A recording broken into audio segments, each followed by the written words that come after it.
Hello friends, bonjour, happy new year. Welcome back to another exciting and a very inspiring and special episode of On Location with Zara, produced with the support of TELUS STORYHIVE. Joining me is someone who is a filmmaker, he's an actor, and he is a very inspirational documentary filmmaker.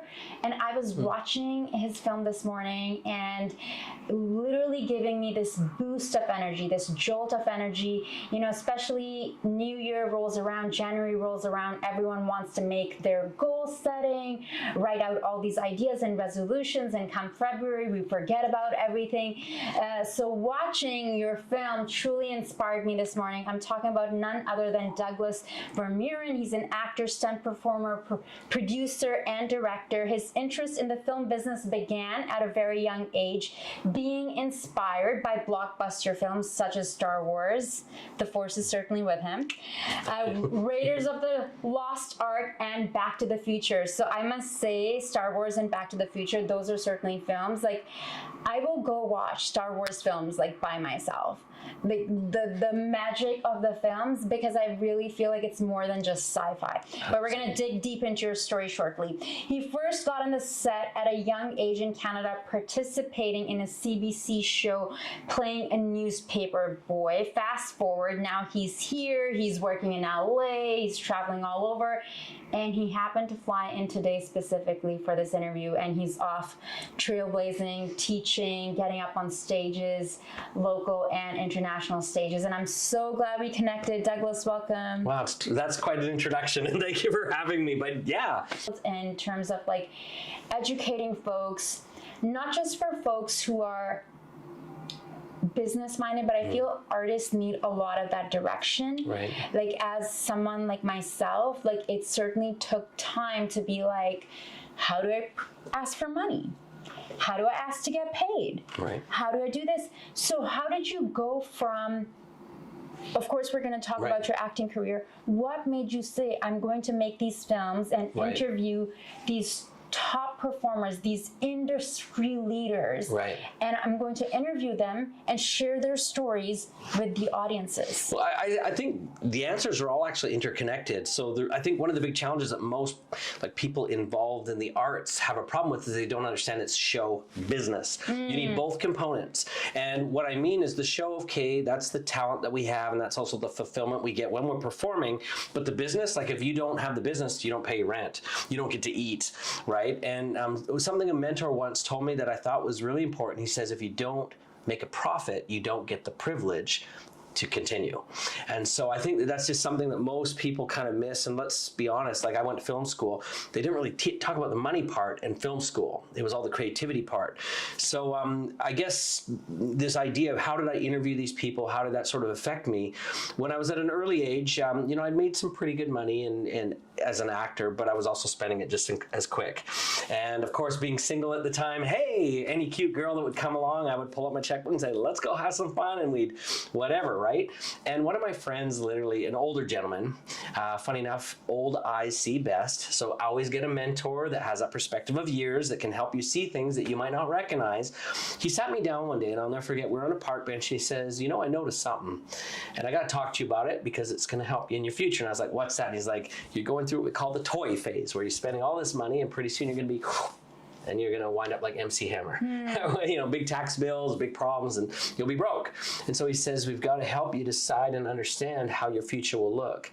And up until then, I'd been obviously super interested in the arts. That was my passion. But he started talking to me about entrepreneurship and about business and about legacy and these things that I could create that would go well beyond my acting career. And I kind of literally fell in love with the idea of building business, like doing business. And so that's kind of what led me into first of all, interviewing all of these world's top achievers that we kind of talked about. So a lot of these big business leaders, but maybe more so a change of heart for me, where I wasn't just focused now on creating the art in front of the camera, but I wanted to be involved in the whole process. Everything from how do we raise funding for movies? How do we, you know, create a movie that people would want to distribute, or even audiences that would want to see? And so it's not just a matter of getting on stage and performing, but it's now creating something that makes a difference, right? That's valuable to the group. And I've been so blessed to be able to do that in a variety of genres, especially documentaries and other, narrative type feature films. But I think that that's the key, is that, if we really honor ourselves enough as artists, we'll do the homework to really be able to position ourselves as a self-sufficient artist, an artist that is self-reliant, that we don't have to, be begging for scraps to be able to continue our art, right? I resonate with your passion to get behind the camera, get behind the lens.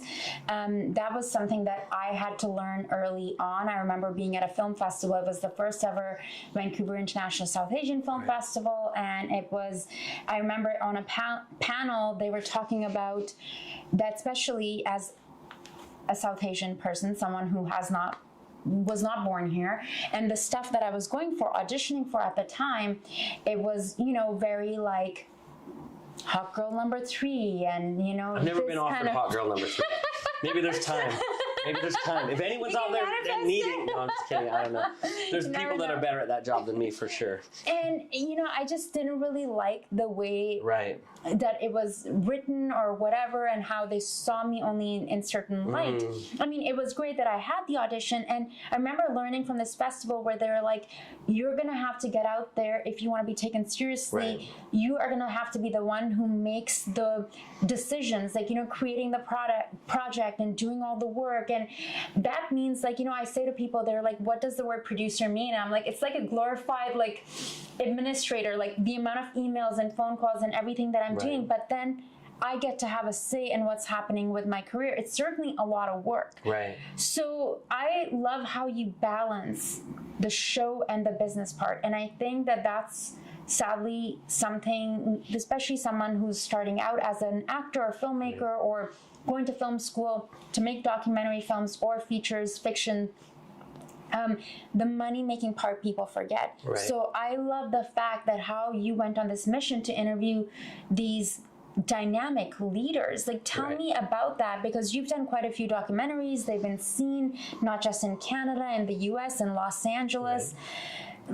Well, our first one... You must really have, this fire within you, this determination it's interesting that you say that. And our first one, actually, we did 26 languages worldwide as a book through Random House even. But here's the thing.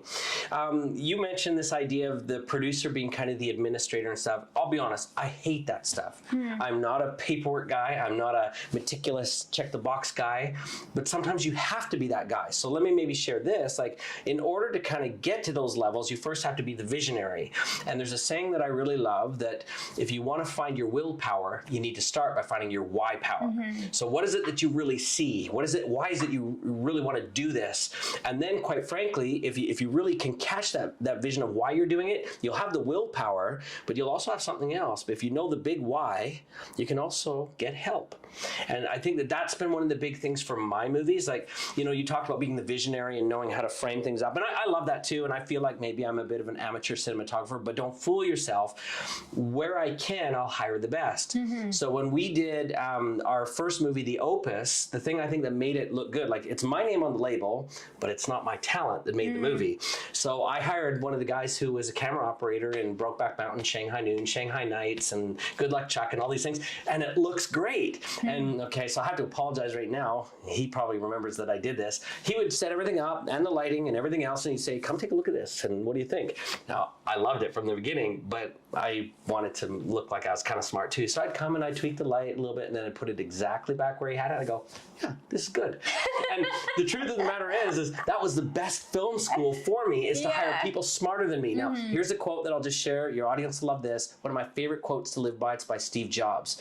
He says, we don't hire smart people and tell them what to do. We hire smart people so they can tell us what to do. And I think that's the fastest way to become successful in any business, is get smarter people than you, surround yourself with the very best that you can, and then just listen and pay careful attention. In fact, when we did my first movie, The Opus, there was a gentleman that I interviewed. He started out on welfare, but became the 25th wealthiest man in the United States. And he's on the cover of Forbes 3 or 4 times. His name was Bill Bartman.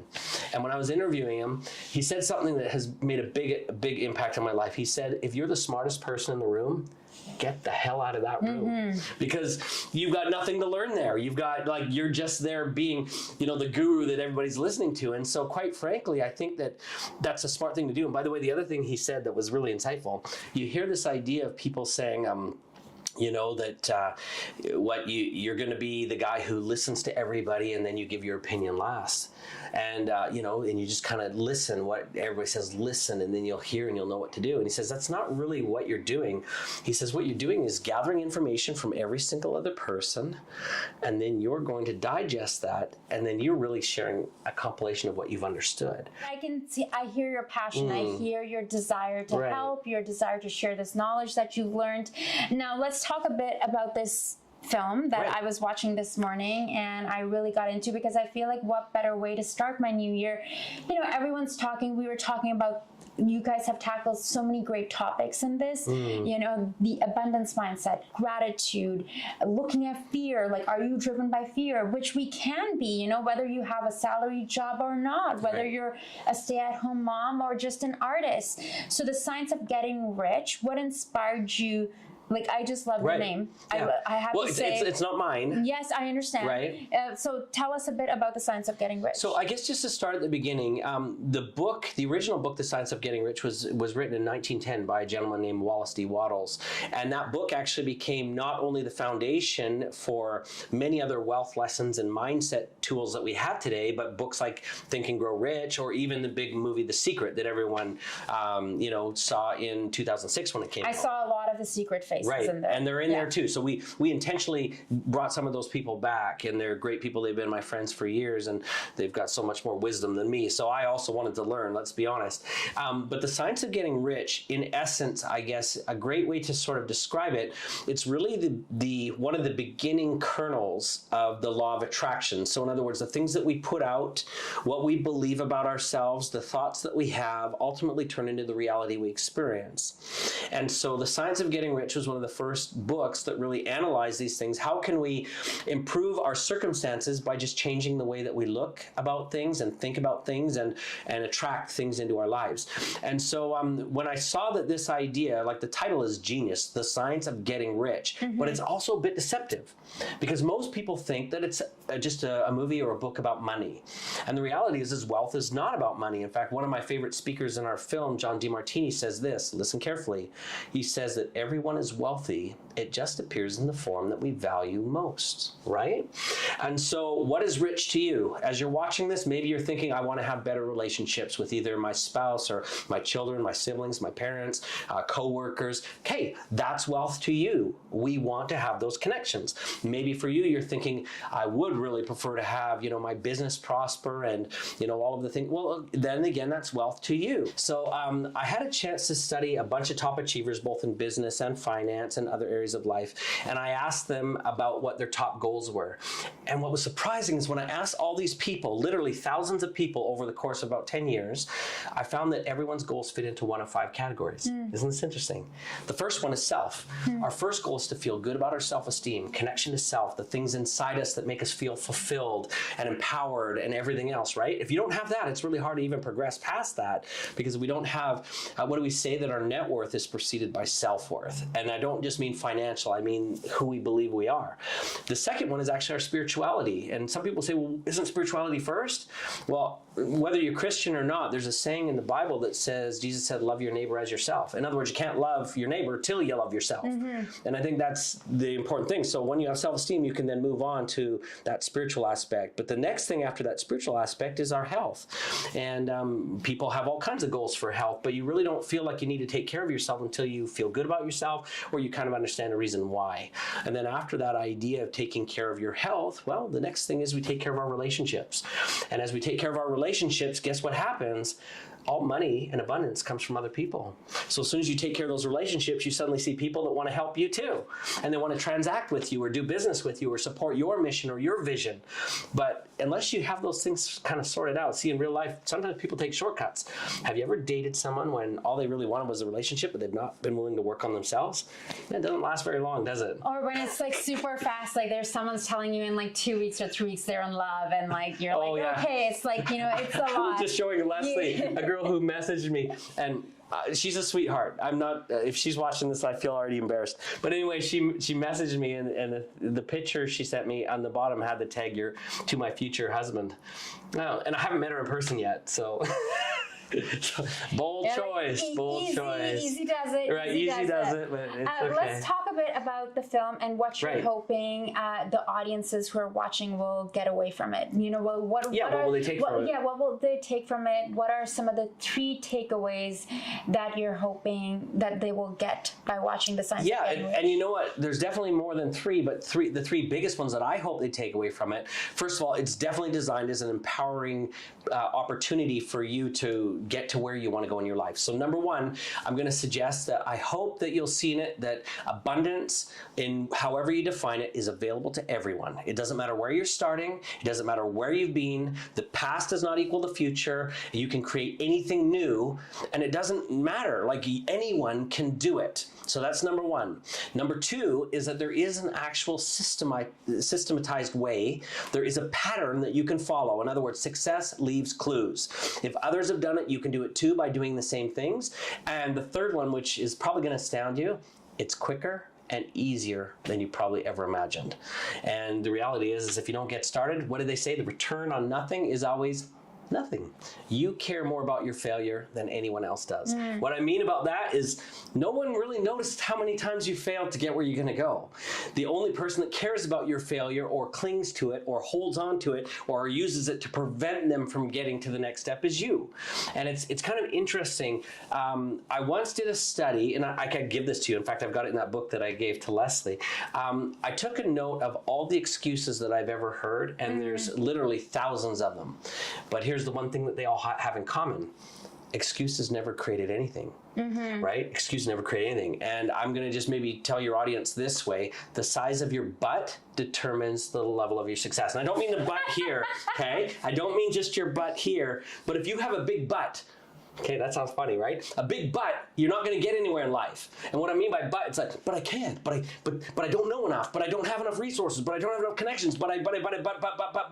The bigger your butt is, the less you're ever going to accomplish. So you do a lot of public speaking, and you're mentioning that you're flying to Kelowna today, and you're going to be speaking on a stage. Tell us a bit about that, and I'd love to hear about some of these other businesses that you're doing, because you're making films, you're an actor, you're doing, like, I'm very fascinated about the business side of things, and how you're also doing that work and teaching other people how to perhaps make their dreams come true. Well, I guess it really depends on how much time you have. I'll give you something that will be helpful. So the Coles Note version. Yeah. So a book that I just wrote not too long ago is called The 6-Minute Workday, not the 4-Hour Workweek. That's Tim's book, and I think it's a great book. I love Tim to death, and I think it's great. But his book kind of focuses on using VAs to build business, and a lot of those businesses really hard to get up over 7 figures with VAs. So 6-Minute Workday is worth getting. A lot of my companies are passive. The way that I build things is I'm an idea guy, and then I bring in teams to implement. So some of the things that we do, I own a company called the Film Funding Group, where we find funding for filmmakers. All ranges, everything from short films all the way up to multi-million-dollar, major studio films, and we've raised money for some pretty big projects. I also own the fastest-growing streaming service for short films online called NetIndie, and it's a subscription service very similar to Netflix, but we focus on short-form content. We've got shows just like yours, by the way. I think that is brilliant. Yeah, because everyone's got a short attention span. Yes. And at the same time, every filmmaker right now seems to be thinking, well, what do I do with a short? Do I put it on YouTube? Well, YouTube doesn't pay anybody nothing. And so we have a platform where people can actually celebrate short film content. I also, again, produce and direct my own films. I'm trying to think of the highlights of the businesses that are the ones. But here's one that we've got coming up. I'll tell you about it. Launches in about a month. So I'm single, but I'm also a nerd. Okay, like we talked earlier about Star Wars and Raiders of the Lost Ark and Back to the Future, and I mean we could talk about all these things. Comic books, I'm a Spider-Man geek. I've always loved Batman and Captain America, and I'm just a big fan of that world. And the thing that I found, being a nerd, sometimes it's hard to talk to pretty girls. So I've actually got launches in just a couple weeks. Actually, the largest dating site for what we call geek culture. Wow! And because I've got movie friends and celebrity friends, we're also going to do live events where we'll bring out guests from things like Cobra Kai or Stranger Things, and they'll hang with our nerds, or Star Wars and Star Trek guys, and they'll hang with our nerds, but it'll be a place where they can meet and understand that we got common things. I love that. I feel like you're up to so many exciting things, so many different ventures, and We're having fun. Yeah, no, we're having a lot of fun. Like, I hope to see you up on a stage one of these days. Cool. You'll have to let us know, and your hands are many different things. I think I learned a lot during this conversation. Before we let you go, is there something else that we haven't talked about that you'd like to share with our audience? I think the biggest thing that I would like to leave you with anyways, and I'm being sincere, is that right now, as you're watching this, you probably heard me talk about some of my dreams, and thank you for putting up with that. But I hope that as you've been listening to me talk about my dreams, your heart has said, well, why not me with your dreams? And you're wondering, what's the next step for you? How can I do, I'm now quoting you in your brain, how can I do what's important to me? How can I pursue my dreams? And I know I'm called to do great things, and I'm destined to get to the next level. So here's the question. What will you do next? You need to get started, right? Again, the return on nothing is always nothing. So just listen to that heart, and you'll know what you're supposed to do. What's next for you? I love that. I feel like that's a great place to end this conversation. Thank you so much. I love all this energy, this positivity that you brought today. Very excited to see how your next venture is going to unfold, and I'll be rooting for you. Thank you all for joining, for tuning in. This show is brought to you with the support of TELUS STORYHIVE.